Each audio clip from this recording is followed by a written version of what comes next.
Sure. Are you I ready for don't this? think I need to say anything, because I don't think there's anybody here who doesn't know that you're like on the board of directors of the Boomerang Club. I had some notes. But Katie is speaking as 2016 MBMG Distinguished Researcher. So this is her. She was rewarded for distinguished research, and now she's being punished for it. She has a master's degree from University of Washington, and I've already forgotten where UBS was. Is that University of Washington. oh, Davis. For my master's. oh, sorry. I'll just ask Jeff. I also can't see my book. And she has industry experience in the oil and petroleum, environmental issues, and so on. She's been working at the Bureau for 17 years off and on. Actually, 17 years altogether over a period of 20-25, something like that. She manages a state map program. She's a master fence climber, hardcore mapper, and queen of quartzites.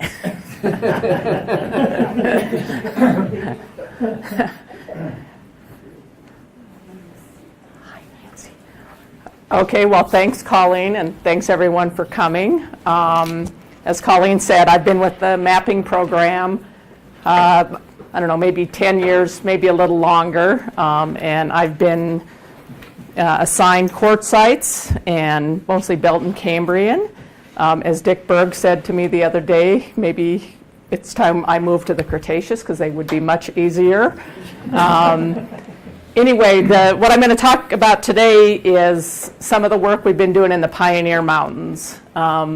It's kind of a stratigraphic mess there, so you're going to get to see some of why it's so challenging, and maybe how we're revising the stratigraphy and getting it in line with some of the same age rocks in Idaho. So anyway, the Pioneer Mountains, if you don't know, this is kind of the main area I'll be talking about. Dickey Peak in the north, and Argenta, those are the two main areas I'll focus on. But you can see, you know, they're at the north and south ends of the Pioneers.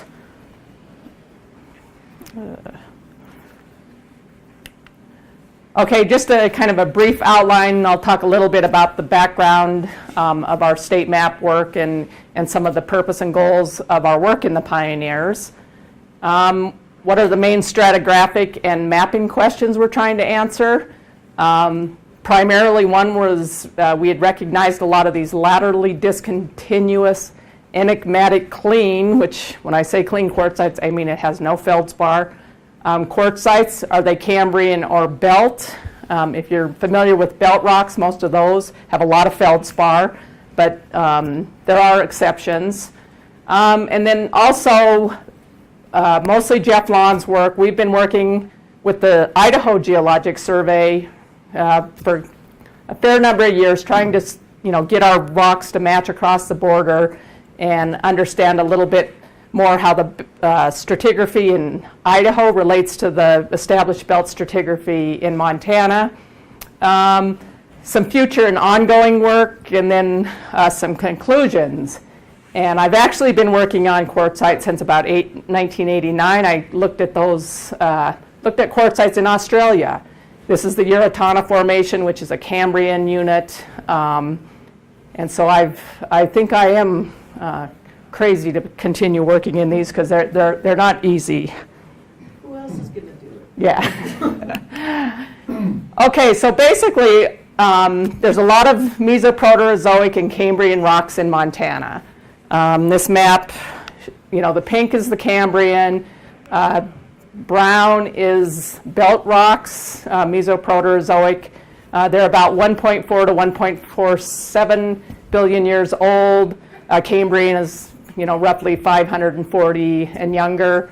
And our work recently is focused primarily in southwest Montana, and then we will work in northwest Montana. So everybody that will be mapping will be working on belt rocks. And these are very extensive in the western U.S., a lot of them in Canada, same rocks extend into Montana, and then also Idaho. They have some Neoproterozoic, which is 1 billion and basically to the 500 million Cambrian boundary rocks in northern Canada. And we're starting to recognize them down in Idaho, and then of course there's plenty in the southwest U.S. But these rocks are pretty widespread, and by mapping and learning the stratigraphy, we can think more about regional pictures and paleotectonics and lots of the big picture questions. Okay, I've kind of been working on belt rocks. I started in belt and Cambrian, where I kind of learned them up in the Flint Creek range near Phillipsburg when we were mapping the Phillipsburg 1 to 100K quad.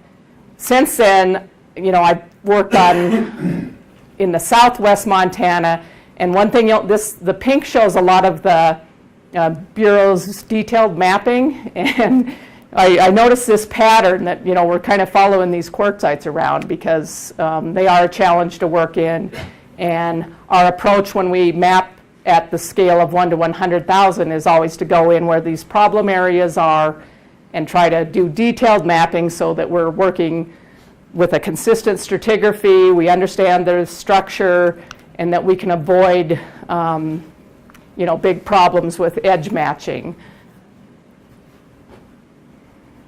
And then, of course, a lot of this work down here was with Idaho Geologic Survey. And as I said, we're trying to understand how the Idaho rocks, Mesoproterozoic, basically, these old rocks relate to all our established stratigraphy for the belt rocks in Montana. And where I first learned about this stratigraphic package, and it's beautifully exposed. If you go to Phillipsburg, you go down the Flint Creek grade, and you can look at the belt rocks and you can see the belt Cambrian transition. So just as a little primer on belt and Cambrian stratigraphy, I'll show you kind of that area and our correlations as they appeared on our 2007 state map. So basically, we have the oldest sedimentary rocks in Montana are the Mesoproterozoic belt group. I'm going to ignore all this lower stuff because today we're not really going to deal with it. But the Missoula group, the upper part of it, which we think correlates with the rocks in Idaho, are the basically the Bonner, McNamara, Garnet Range, and Pilcher formations. And through the work that we've done with the State Survey of Idaho, and really Jeff Lawn and those guys have done this, not myself so much, we think that the rocks we see in Idaho correlate with the upper part of the belt group, and the names, and they're kind of correlating across here, but we have the Swagger, Lawson Creek, Apple Creek formations. And so I'll be using some of this terminology today. And then the Cambrian, there's basically an 800 million year unconformity that separates them. But in the area I'm working, I will be using this stratigraphy for the Cambrian. We have the Flathead Formation at the base, which is a quartzite. It's overlain by the Silver Hill Formation, which starts with shale, and then it grades up into kind of shaly carbonates, and then there's another shale interval, and overlain by the Hasmark Formation, which is basically dolomite. Some of the work in the Pioneers has used this stratigraphy that's more typical of eastern Montana, but I think the rocks that I've seen in the Phillipsburg area where this stratigraphy was developed look really identical to what I see in the Pioneers, so I think we should use that stratigraphy. And one thing I'm going to point out, you'll hear quite a bit today about some trace fossils, and everywhere I've worked, the trace fossils are really common in this interval where you're going from the Flathead Formation up into the shaly Silver Hill Formation. So that's kind of an important point. And one thing in the Phillipsburg area, there's an 800 million year unconformity right here, and it looks like a perfectly normal section. So understanding this transition, it's not always obvious in the outcrop. And this is like the last area coming south where, to me, the stratigraphy makes sense. Then you start getting in the pioneers, and it becomes much more challenging. Okay, just a little bit. This is a regional map, basically, of the area I'll be talking about today. Here's Porter's Corner, where I was just showing you the kind of the stratigraphy that we've been using and throughout Montana until more recently. These are the 1 to 100K quads we've been working on. But basically, I mean, this really complex geology, and this is at 1 to 500,000 scale, and it looks pretty complex, but it's Archean to Quaternary age rocks. They're folded, faulted, intruded. The Mesoproterozoic rocks, which are this kind of grayish tan, and some of these little pink rocks, they're often very similar, just similar lithologies. One quartzite looks like the other, and they're metamorphosed because we have all these batholiths around. So even in an outcrop, the character of the rock changes, making it even harder to figure out if you're where you are in the section. And as I said, I've done a fair amount of work throughout here, but in the interest of time, I'm really only going to focus on the Dickey Peak area and some of the more recent work I've been doing down here in the Argenta area.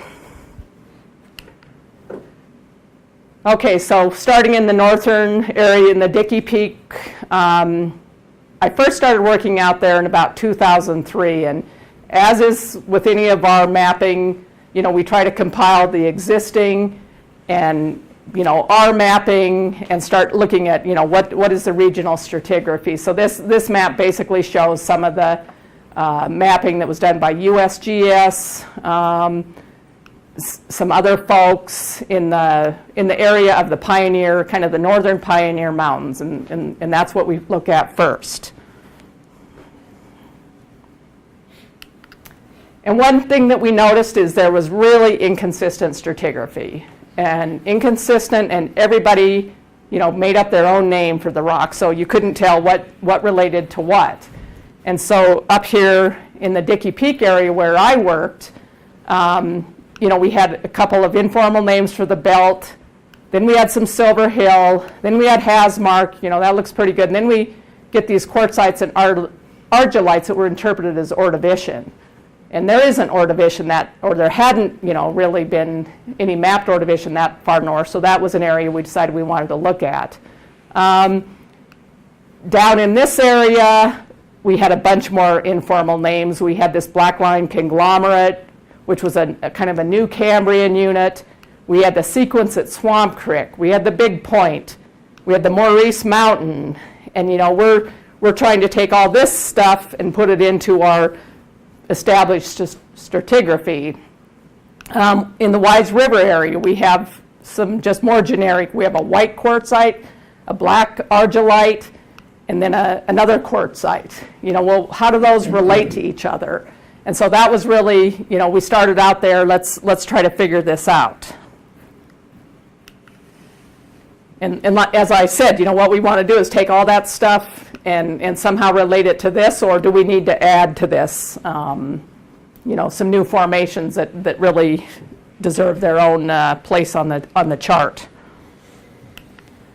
So Dickey Peak, this was mapped in 1990 by Sharon Lewis, and what the question out here is we have all these quartzites that were interpreted as Ordovician quartzite. We have some black argillite in there. We have Silver Hill. We have some of these belt units. This is again, it's a really complex area. This is in the footwall or the hanging wall of the Anaconda Core complex, so these rocks are a mess. But Jeff Lawn suggested he had been working a little bit to the north of here, but had walked over here one day and said, it looks like a normal Cambrian section to me, but you look more at Cambrian rocks, so he asked me to go out there and look.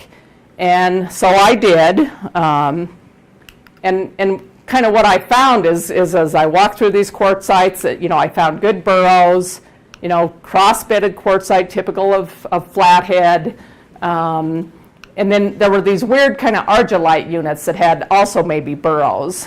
And then as I continued up section, as expected, I ran into shaly Silver Hill, then shaly carbonates of the Silver Hill, then into the Hasmark. And I thought, well, why are we calling this Ordovician when actually it's just looks like the Flathead to me.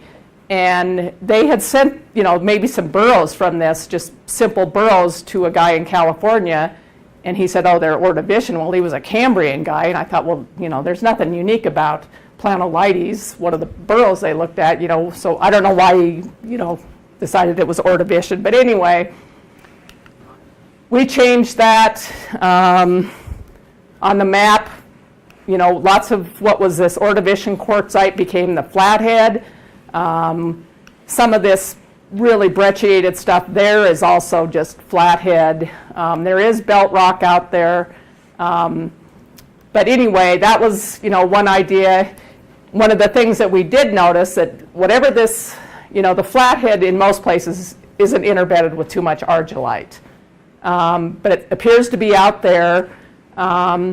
It was real thick, about 600 feet, which is not typical of the Flathead. It's, usually this 100-foot or 150 or less continuous quartzite. And that the thickness varies regionally. There's places there is no Flathead. So that, why is that? And, what's going on in the Pioneers that with the Cambrian. But basically all the units that Sharon Lewis had assigned as Ordovician, we reinterpreted as Flathead. So when I kind of looked at this shaly interval, I wanted to go somewhere where another place of stratigraphy was well understood, and that's at Camp Creek out east of Melrose. And if you go out there, here's the basal Flathead quartzite. There's this big interval of shale and sandstone sort of mixed, and then there's another quartzite, and you do then get into more shaly stuff. So there's trace fossils in some of the shale here, there's trace fossils here, and then of course the overlying, what they call Woolsey out there, has quite a few trace fossils. So seeing these argillite intervals, which I wasn't used to based on my work further north, I thought, well, okay, that could be real. So then the southern pioneers. We had these clean quartzites, and there had been some work down here that we had more of those. So when we started working in the Dillion area in about 2015, my mapping basically was focused in this northwest corner where we have a bunch of belt and Cambrian rocks, and there had been some debate about some of the quartzites along this Rattlesnake Creek. And so that kind of became my focus, or it has been my focus for the last several years. One thing about this is another really complex area. We've got major thrusts, folding. We're near the margin of the belt basin. We're at the leading edge of the fold and thrust belt. We've got intrusions. There's glaciers or glacial deposits that cover everything. And so, again, another challenging area to work. The fortunate thing is that we have some pretty good detailed mapping out there. But again, differing interpretations on the stratigraphy. So my challenge, and Jeff Lawn's as well, has been to, what are the age of these rocks? How do they relate to what we see in the Salmon Quad, which was, Jeff had spent a lot of time there. So away we went in about 2015. Most of my work early on was in what is known as the Humboldt anticline. And so here's Rattlesnake Creek, if you're familiar with the area, the little town of Argenta. Birch Creek, and then Dillon's to the east, Dutchman Mountain, and this kind of brown rock outlined is this Humboldt Mountain anticline, and that's all these belt quartzites, and there's some argillites. This is in the footwall of the major fault in the area, which is the Kelly, also known as the Grasshopper Thrust. And then west of the thrust in the hanging wall, there's a bunch more belt rocks. So, we wanted to compare the rocks on the west upper plate with those in the footwall, and also just to figure out the stratigraphy.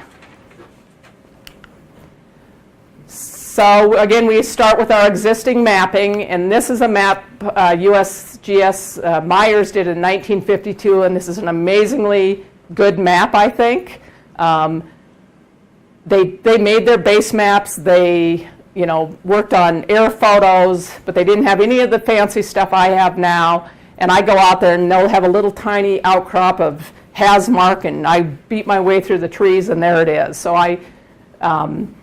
my job will be to simplify this because, it doesn't really show up on here, but this area is just full of faults and folds, and it's really kind of nasty as far as maybe Colleen would like this because for the structural geology, but it confounds me. But basically what I did here on the left is I just outlined what Meyers interpreted as the Cambrian, here shown as the Cambrian Flathead, and his belt units. And so he had both the Flathead, he mapped it as Woolsey, but it's really Silver Hill. Those are the two Cambrian units that I'm kind of concerned with. And then he broke the belt into this quartzite, the youngest one was this, he called Precambrian 2, and then he had a 1 and a 1A that he thought were the same age, but one was in the hanging wall of the Kelly Thrust, and the other was in the footwall. So the first place we're going to kind of look at the rocks is along Humboldt Mountain here. And then I also looked at the mapping that Ed Rupel did. This is regional 1 to 250K scale mapping versus this more detailed mapping. And one thing I noticed is that in this kind of, here's Rattlesnake Creek. Rupel had interpreted a lot of the quartzites that Meyers mapped as belt, this little blue band here, as Cambrian, but at the north end of Humboldt Mountain, he interpreted everything as basically belt rock. And so I thought, well, here's the highest, most remote place of my quad boundary, which basically was up here. I'm going to go there first in case, snow and stuff runs me out, and see what the difference between those rocks are. And the big question was, I guess I needed that earlier, but Meyers showed it as belt, and Rupel shows it as Cambrian. And then this is all belt. So I went to Humboldt Mountain, and unfortunately, you go up that hill, and it's all talus and breccia. But the talus, it's poorly sorted, really clean quartzite, which is not typical of belt. There were scattered granules to small pebbles of quartz. Subtle cross-bedding. I think a lot of these rocks have been silicified, so sometimes color out there. People talk about red quartzites and white quartzites. I think maybe that's just a crutch and you shouldn't use it. Outcrops are rare. As I said, it's mostly talus, and there's a lot of breccia in these blocks, so probably a lot more structure than we're recognizing. I got to the top. You always have to go to the top of the mountain because that's where the outcrops will be, and of course it's nothing but flowers and big quartzite boulders. But I decided I would go, a lot of times vegetation tells you something, so I went over to this band of trees, and I started finding some argillite, and I thought, well, these kind of look like burrows. So it was about 6:30 at night, so I didn't have much time, but I started finding some really nice trace fossils. You don't find really nice trace fossils in belt rock. We have, a lot of horizontal type simple burrows. There were some more of these vertical burrows like I saw at Dickey Peak, known as scolithos. So over the next year or so, I went back more, a couple more times, and really some classic burrows up there. This one is striated horizontal worm burrow. I recently learned it's Paleophycus striatus. Lots of trilobite burrows. This is a kind of a resting at the end of this little trail called Rusophycus cruziana. Like I said, these are really classic Cambrian fossils, not belt. Whoops. Some really big burrows. I have never seen in any of the rocks I've seen such big burrows. Maybe these are planolites. The matrix is different, or the infilling is different than the matrix. So anyway, what the take-home lesson here is that these shale interval, which is quartzite on either side of it, has Cambrian trace fossils. Why map them as belt? So I've reinterpreted it all as Cambrian. So here's the revised stratigraphy. Meyers is, map, what he had this really, really clean quartzite, which again is not typical, that he mapped as belt. I think it's actually Cambrian, and so I move it up to the Cambrian column. And then another thing, and this is a typical exposure out there, which is, unfortunate, but, it is what it is. One thing that Meyers did recognize is in his belt, his Precambrian B, this blue unit, he had all these little shale intervals that he mapped. And I've gone to, tried to hit as many of those as I can, and typically you find burrows in them. So I think that there is a big package of quartzite that has an interval with these burrows that then grades up into more typical Silver Hill.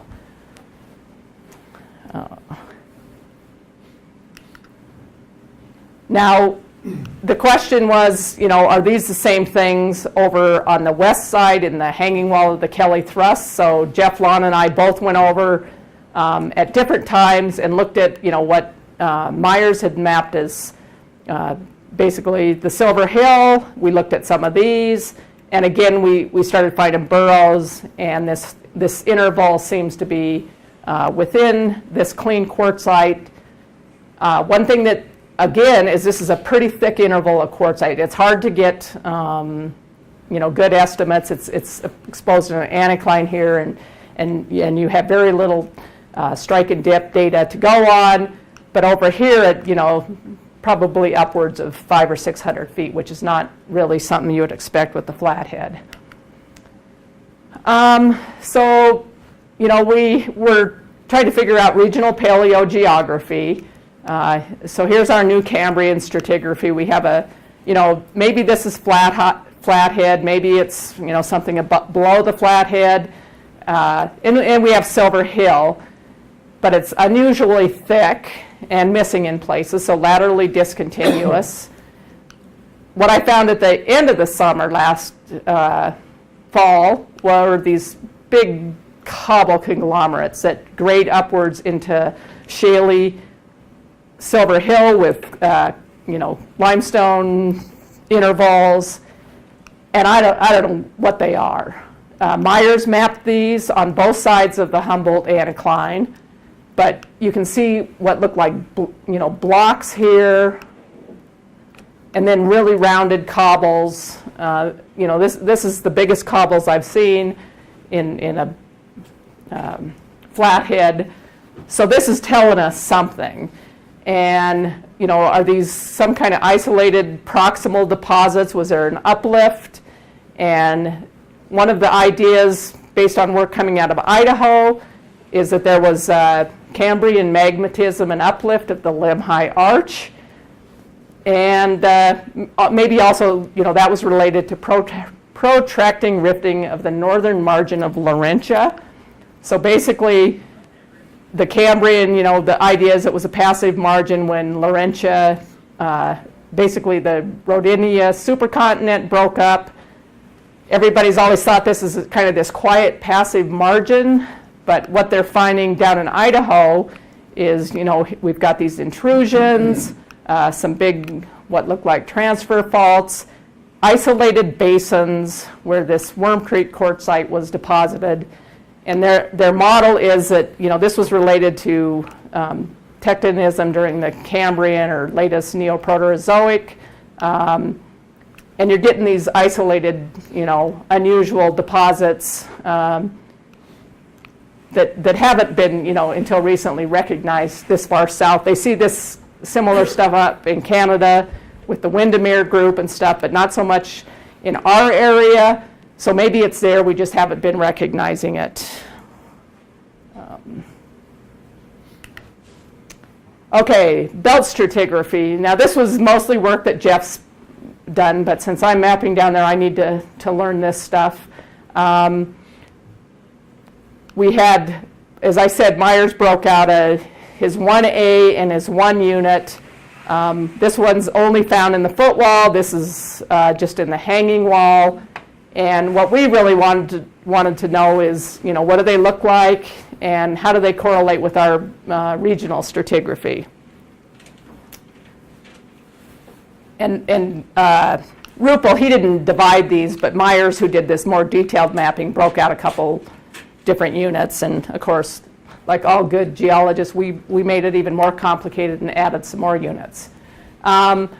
Okay, his Precambrian 1, it's exposed in the core of the Humboldt anticline, and it's this micaceous interbedded argillite and shale. Here's the Cambrian quartzites that we've mapped around there, and it doesn't show on here, but this is really folded up. It's so again, we don't know how thick it is, but this is what it looks like. The lower part of it is very shaly, lots of fissile shale. I've looked a lot for burrows or any indication that it's maybe Cambrian. I haven't been able to find them. It has a lot of these quartzites with little rip-ups, thin bedded stuff. It also has a lot of these microbial mat-type structures. There was actually a grad student from Canada came down and did her master's on looking at some of these because they're trying to understand if any of these rocks are maybe Neoproterozoic, and these kind of structures are really common in the Neoproterozoic. She didn't really, conclude one way or another, but this is what the unit looks like. The upper part, it's exposed well. This is Clark's Canyon, and you'll see this reddish unit here that is these, interbedded quartzites and argillites, and then it's overlain by what we're interpreting as these Cambrian little pebbly conglomerates and stuff here. But here's the unconformity. So along with, Jeff, I haven't really passed this by him, but this whole unit, it's very micaceous, and it's in the past been interpreted as Garnet Range Formation. And I have no reason not to believe that, but in the terminology that we'll be using in this part of Montana, it would be considered the Apple Creek Formation. Okay, west of the Kelly Thrust, it's a completely different lithology. And so I was always puzzled by why Meyers thought these two units kind of were the, just the same, maybe just a different facies. The first unit is this lower coarse-grained unit, and it's exposed, I would say, more up here in the northern part. These little black dots here are meant to represent this basal conglomerate. This is quartzite and quartz. Not very, extensive, at least where I've mapped. I haven't looked further north yet. And it's overlain by this very feldspathic, coarse-grained quartzite. You can, see the feldspars from a mile away. And this has been interpreted as the Swagger Formation, which would be, for those who know belt stratigraphy, basically equivalent to the Bonner. And it's, elsewhere it's a very feldspathic quartzite. So on our mapping, we're going to break out this separate unit that will be Swagger. And then it's overlain by another reddish cross-bitted quartzite. That's the challenge with lots of these rocks. They all look the same. But this one is, typically thinner bedded, really well-developed cross-bedding, and mud chip layers. And that's sort of typical of the McNamara, which I'm used to the Belle Stratigraphy, but Jeff has interpreted this as Lawson Creek Formation. So I think, at least for the belt rocks, because of the work that they've been doing with Idaho, some of the questions we had down there are not as much of a challenge because we have this kind of new stratigraphic framework. The difference really between this limb-high package of rocks and what we know from the belt is this is really sandy, and in the belt group you have some carbonates that sometimes you can, okay, I'm in a carbonate, I must be in this formation, but not so with the limb-high group. Anyway, this is kind of just a summary slide of our revised stratigraphy. Basically, in the belt, we had either just undifferentiated belt or Meyers mapping, which we're kind of using as our guide. This Precambrian Unit 2, we're calling Quartzite of the Flathead or equivalent, so it's Cambrian age. And then his Precambrian 1 is what we think is Apple Creek, and then his 1A, which is the coarse grain stuff that's in the hanging wall of the Kelly Thrust, we think is Swagger and Lawson Creek. And so we'll be adding a unit basically, but it will then edge match with our adjacent salmon map, and we'll all be happy.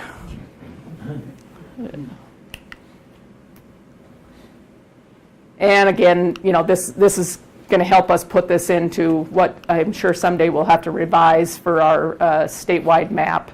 But our goal is always to get stuff into this more regional stratigraphic framework, and so I think we're making some progress there. Okay, future and ongoing work. Well, obviously there's always more mapping to be done, and one of the big questions is this shaly unit that we are interpreting as Apple Creek. It's only in the core of the Humboldt anticline. Why? Why don't we, if it's a younger unit, why isn't it present to the west in the hanging wall of the Kelly Thrust? And I'll talk a little bit about that more. There's a lot of isolated conglomerates in the Pioneer Mountains. This is a conglomerate in the Silver Hill, which is completely blows me away. But there's big cobbles in that, and again, it's interbedded with these burrowed shales, so something strange going on there. The Blackline conglomerate, there's actually a student from Montana Tech that's looking at that. Jeff Lawton and I did some work on that, but that is, again, another one of these kind of local conglomerates that, we're still puzzled about. Is there Neoproterozoic in the Pioneers? There's been some, the gal that came down and studied the biofilms and stuff, because this whole idea that maybe that some of the younger belt rocks are Neoproterozoic, and they thought they could look at fossils and determine that. Inconclusive so far, but if what I'm correlating with this Apple Creek is actually Garnet Range, there has been some detrital zircon work, and they've gotten like 2 young grains. So maybe it is. They've always thought the belt or the Garnet Range and the Pilcher were not typical belt, so maybe that's because it's much younger. Revisiting Dickey Peak, some of the belt stratigraphy needs to be relooked at. And trace fossils, it turns out there's a lot of Canadians that are really interested in trace fossils, and I've gotten the pleasure last summer to go up on a field trip with Gabriela Mangano and her husband Louis at the University of Saskatchewan, and she just her knowledge of trace fossils. So I've been corresponding with her about the ones at that I found in Montana. She would love to come and see them. I think she'll be disappointed, working in the Canadian Rockies, that's all in float. And then Murray Gingras, he took a bunch of my trace fossils and says he can tell me exactly what subspecies they are, and all I care is that they were Cambrian, and maybe help us with our Cambrian and what's not Cambrian story. As I said, there's some students that have gone out, based on some of what Jeff and I have been finding, and we're mappers, so we find all kinds of problems that we can't spend time on, but Vincent at Montana Tech is working with Larry Smith on the Blackline Formation, so I look forward to his results. Jim Sears has actually spent a fair amount of time out in this area, and he's got a grad student out there now that is working on the rocks around the Humboldt anticline, and Jim proposed that this Humboldt is a tectonically inverted half-graben that is part of the regionally extensive Windermere Age rift system that is really well exposed up in Canada. So his students out there trying to prove him right. And one of his ideas is that this really shaly unit here is maybe one of these isolated basins. There's slump folding in it. And so, we'll see. I think it's so broke up with faults out there that it's hard to look at thicknesses and stuff, but I could be wrong. So my basic conclusions. One of the big goals out there was looking at these enigmatic clean quartzites, that didn't really look like Flathead, but they're often interbedded with argillites that have trace fossils, so I think most of them are Cambrian age. These clean quartzites that are Flathead are equivalent. They possibly accumulated in isolated basins on what now we're learning was a more tectonically active margin. The traditional model was Cambrian. Rifting had long since ceased, and there were, these continuous sheets of shallow marine, various kinds of sediment being deposited. But now I think that's being challenged, and so there were active faulting and uplift and coarse grain deposits, and that maybe what we're seeing in the pioneers are some of these similar types of things that they see in Canada.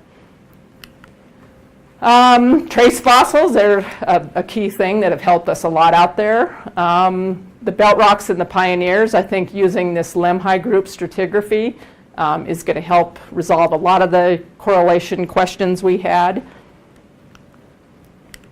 And this is an interesting area too, an important area to map, because the Pioneer Mountains are right along the eastern margin, and then also near the intersection with the southern margin along the Perry Line. So basically understanding the stratigraphy and the stuff, we'll be able to say more about the paleogeography, I hope. And then finally, there's lots of work for future people out there. One thing I've learned out there is if you don't go in every gully, you're going to miss something. If you don't climb to the top of the talus slope, you're going to miss something. I want to acknowledge Jeff Lawn. He works with me out there and keeps me in line, and he's the belt expert, and I got his field map, and even he has question marks. So even though I've convinced myself we're right, we're always throwing a question mark, and he wears goofy hats, so he recommended I get goggles that I can learn about belt rocks. So anyway, that's my talk. I'm open for questions.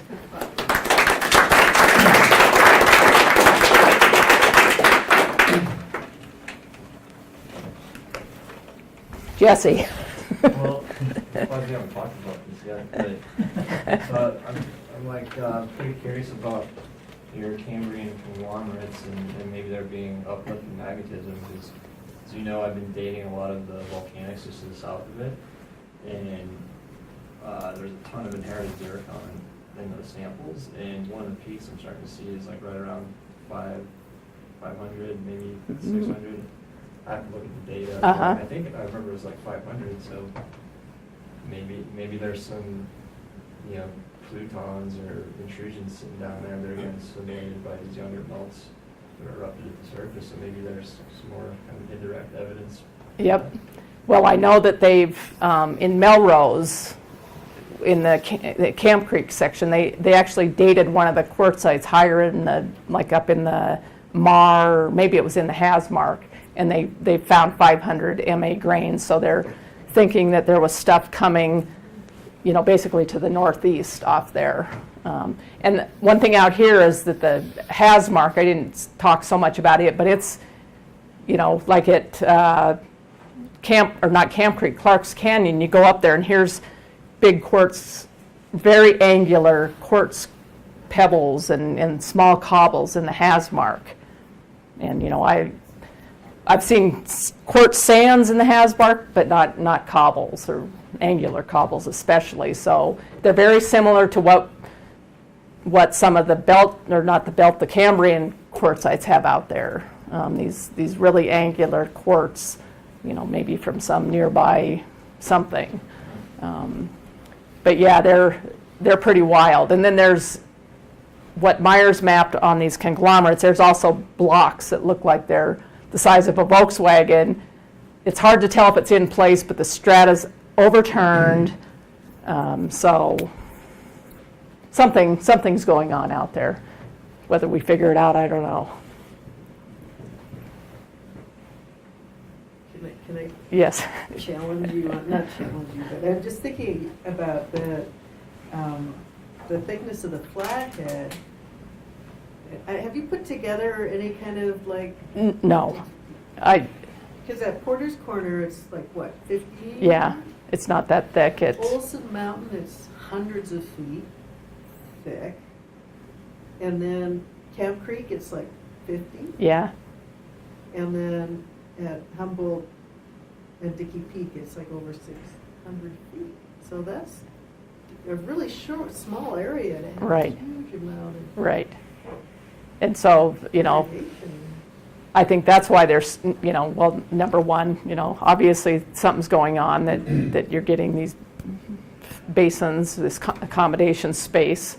I guess my concern is that, you know, some of these thicknesses, you know, it's so hard to find a good place to measure this. So it's Yeah. you know, maybe it's like Humboldt Mountain, you go up there and other places, those rocks, I just wonder how much, you know, is repeated because of little thrusts. You go and you see these kind of wavy surfaces that have breccia, and so the thickness. Some of these like Porter's Corners and Mount Olson, those are not. Right. Those are pretty intact. Yeah, and almost everywhere I looked at the Cambrian, Flathead, north of Porter's Corners in the Phillipsburg area, it's a nice section, and it's nowhere that thick. I mean, it gets up to 100 something, I think, more than that down by Drummond, but, you know, and it's all quartzite or sandstone. It's not these argillites, so I'll keep looking out there. I walked all around Dickey or Humboldt Mountain. There's a few outcrops, but, you know, just even to show that it's a anticline is a challenge. And plus, I think it's faulted on both sides. So, but maybe that outcrop's out there. I just haven't found it yet.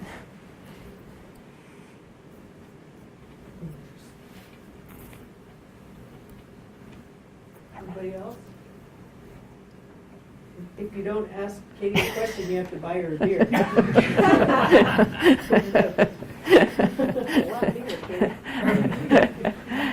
You said that those burrows occurred earlier, or was it later than you thought the area had been formed? Well, the rocks have been mapped as much older, and you wouldn't expect those burrows in the age that they were mapped as, basically as these belt rocks before there was any kind of animal life. So what do you think made them? Well, trilobites, some of them, and the others are, they think, you know, worms or some kind of arthropod, and you know, I mean, there's just this whole kind of weird, the Gabriella, the gal from Canada, I mean, talk about enthusiastic, and she was, you know, oh, you can see this, but, you know, like the little scratch marks were made by appendages, you know, just like any animal would leave a track, and then maybe they had bristles or something on their body that, as they were moving along through the sediment, left these parallel ridges, and they look at how these things were backfilled, as a little bug was sitting on the surface of the substrate, was it burrowing or crawling, and but they're really important for Cambrian rocks because they use them to define the base of the Cambrian, basically. Fortunately, we don't have to, deal with that question because we don't have the lowest Cambrian in Montana. But the ones I saw out there, unfortunately, they're not. I haven't found them in place. And where there are better outcrops, you're closer to the batholith, so that's just they don't break on bedding planes. And they're mostly horizontal, so you're not really. Maybe someone that really studies them could find evidence for them, but. So I don't, as much as people, I think maybe they want to come and look at them, whether they would be able to, look at what environment were they living in, and I think this might not be the most productive place. Where would be? Well, these are really some of the best that I've ever seen. But, in the Phillipsburg area, there's some really nice exposures. There's sponges that you can find. Just at the little outcrop I showed at Porter's Corner, there's beautiful trace fossils there, and so there are places, I think, but in the southern pioneers where things are kind of different, well, maybe there's some stuff that is older than the Flathead, which is upper Cambrian, but until we find those outcrops and get someone that wants to collect all day long a few fossils. It might be a mystery. Dick? Trace fossils are given names like they were organisms, species, and subspecies on the basis of geometry and morphology. Yep, and dimensions, and like the guy that I gave the ones, not all of the ones, but most of the better ones from Humboldt, he says, I think we can get these down to subspecies. So, I don't know, Colleen, what is it about Canadians and trace fossils? Just go with a bunch of trace fossil people, and they drank more than the rest of us. Just saying.